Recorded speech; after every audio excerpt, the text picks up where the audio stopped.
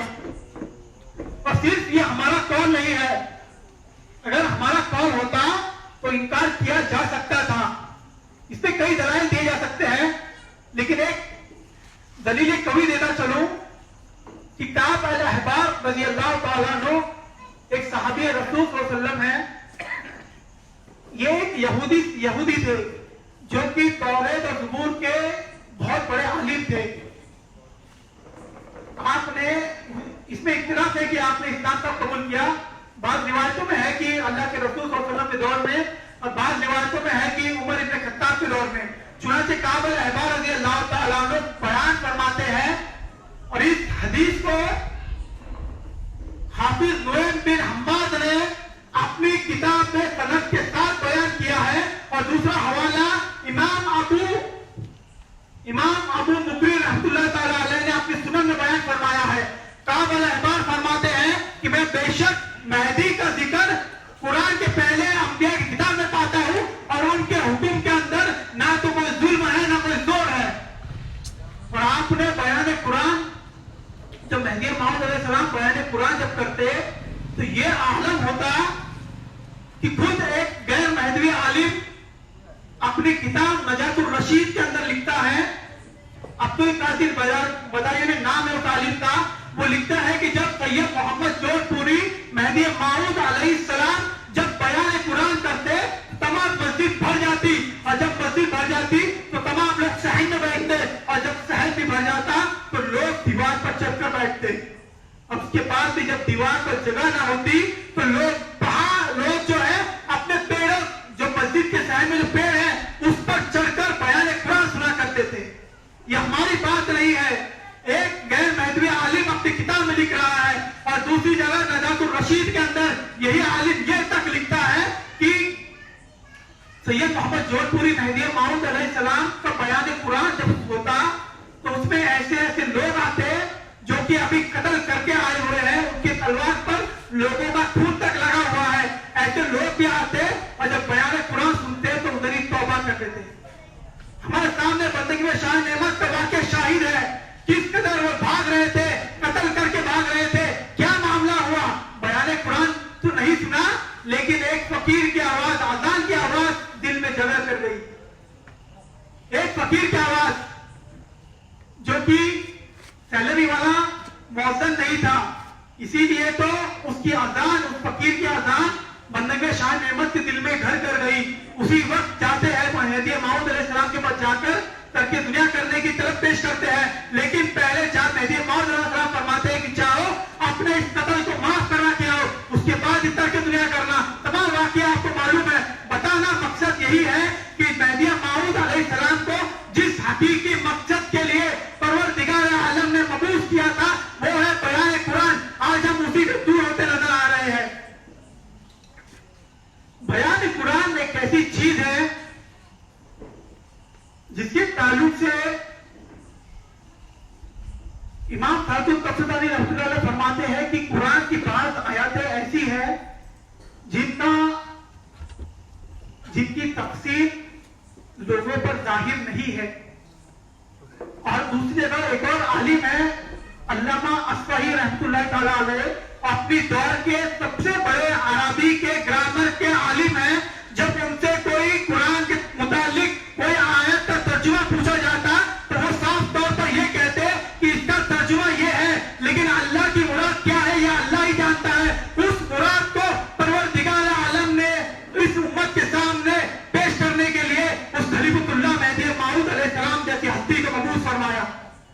اور صرف نہ کہ قرآن کی حد تک کی بات، اگر آپ رسول صلی اللہ علیہ وسلم کی اتباع کی بات بھی لیجئے تو کیا اتباع کا معاملہ ہے۔ فرعون کی فوج میں ایک شخص تھا